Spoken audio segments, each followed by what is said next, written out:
Hey, Sarah. Yes.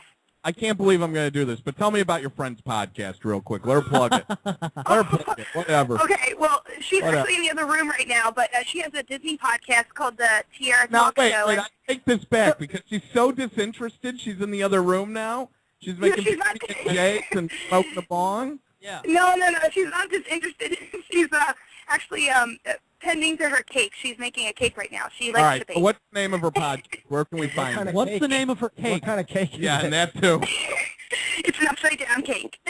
She's going to send some to you. That's what she said. You bake and do podcasts. It's the 1950s. It's 1953 right now. That's call her ahead. This is great. You know, so tell me about this Disney podcast. What? It's called the Tierra Talk Show, and she's interviewed people like Neil McDonough and Helen Reddy and Susan Egan. Helen Reddy. Yeah, and Helen Reddy. She lives in Australia now, and I was listening to the episode the other night, and she was in a movie called Pete's Dragon with Mickey Rooney and Red Buttons, and I think it was Jim Dale, Shelley Winters, and Helen is tomorrow. Yeah. Well, apparently. Yeah, and nobody had ever asked her to do an interview about Pete's Dragon because she never had a big movie career. So she was really surprised that somebody would ask her about it. So she doesn't sing now. She does this massage therapy now as a job. So it was really interesting. So that's what she does as her podcast. How old are you? Never just stick with the massage therapy.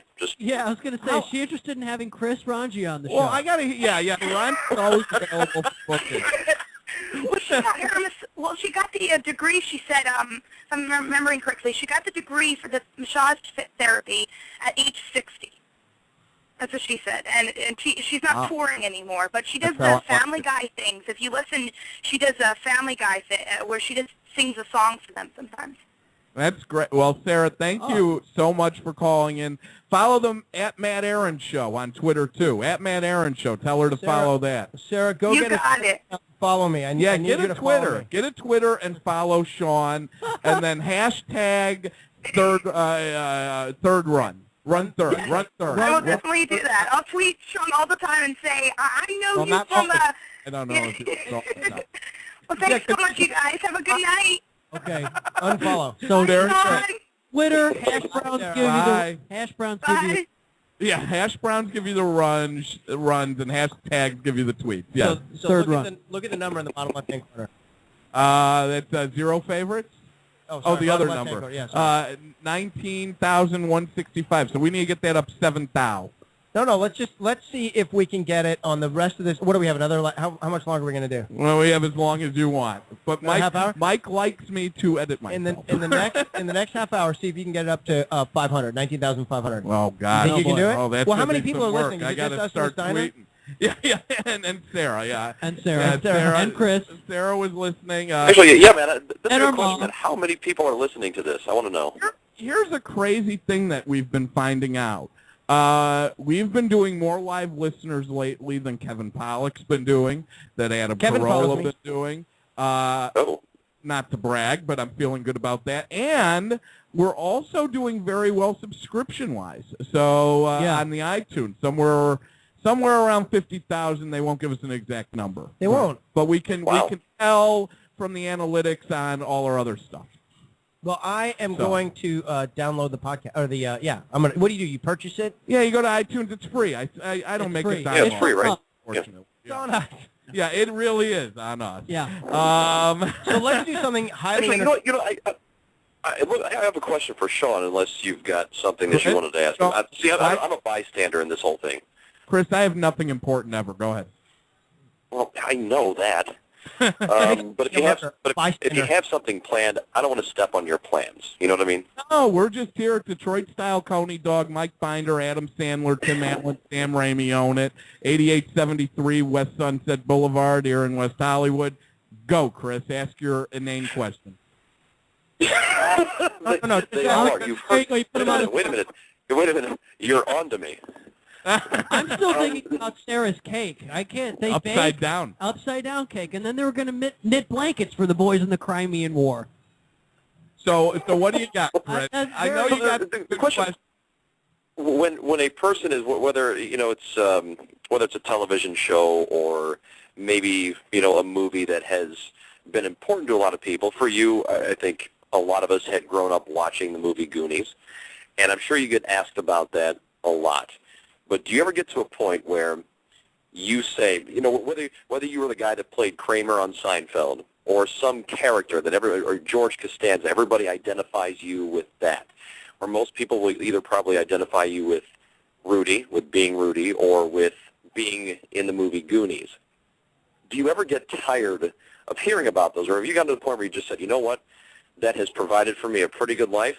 It has at least helped me have a pretty good life, and if it has touched a lot of people in a positive way, I don't mind that, even if it's something that I have to answer or talk about 4 or 5 times every day? Well, my father told me once a really important life lesson. He said, Sean, sorry. There you go. Sorry. Hello. Can you hear me now? Oh, yeah, sorry. Okay. Gotcha. He said, Sean, people are not pieces on a chessboard. He said, every single human interaction is sacred. And I really took it to heart because I was moving kind of fast and making deals and doing things. And so whenever somebody comes up to me, I kind of look at that as its own, individual, distinct moment in time, and that it has to be honored as such. So because it is for them. It's for them and me. It's their moment and my moment at the same time. It doesn't mean sometimes, you got to break an egg if you want to make an omelet. Sometimes you just can't stop and be, for somebody what they might want you to be. You're doing something and you just can't do that. But by and large, I've been very lucky personally. I don't know if this is a maxim that holds true for everybody, but I've been very lucky because I've had a lot of different roles that have connected with a broad audience in different decades. So I'm not singularly identified with any one thing so much that it feels like A, overwhelming, B, like it's connected to a character or person that I don't want to be associated with all the time. The characters that I'm associated with are generally positive, characters who are into courage and bravery and determination and hard work and dreaming. And so that's good. And there's a C. I can't remember what the C is. But the C is that it doesn't hurt. I don't think the way that I'm recognized is hurting, is injuring my ability to get more work. So I think the number one impediment to people being patient with that kind of stuff is if they're so identified with that character, that song, that whatever it is, that they can't now break out of it and do something else. I don't feel like I'm suffering from that problem. So all those things work together to allow me to be, easy about it. I think the thing about you, though, is a lot of actors have that thing where they get identified by that one role, like Jeff Bridges. Oh, that's a dude, But you have like 4 characters like that. I mean, you have not one, but 4 Well, characters. it's funny. When I meet somebody, that mean a lot to people. Like they'll say there's Mikey, there's Sam. It's like there's like that's. You have multiple characters that mean that much to people. And when I meet people and someone gets the, do I know you? Like, how do I, they can't quite place me. I'll have fun with it a little bit. Like, if it's a 60-year-old person, I'll say, well, where'd you go to high school? Or if it's, but basically I can, their demographics, depending on where you meet somebody, you go, oh, that person loved 24. I'll bet you like 24. Yeah, that's where it was. Or yeah, right. I bet you like Memphis Belle. Or you bet you, or the Disney shows. Oh, so I played, you can just tell based on how people look and how old they are. Sometimes it's not true, but I'm lucky that I have connected with different people of different ages and genders and like that. Mm-hmm. I do want to say... I could see where that could for some people, if that is all you ever hear. And again, I don't know what you hear or how often you hear it from people. But if it's the same thing every day, how that could get to some. And I think that for a lot of actors or people that have, been in a TV show or a movie or whatever, that maybe they do get tired of it. And I can understand it because it's not so much about, and I think what your dad told you is terrific advice, but I think when it becomes repetitious, it probably does get very tiresome. And I would wonder if you have to remind yourself, you know what, man, if this is the worst thing that happens to me in my life, that I have to talk about something that really affected people positively, I'm good with this. Yeah, it absolutely gets tiresome, and I absolutely remind myself that I'm lucky and blessed, and it's a high-class problem to have, and, it's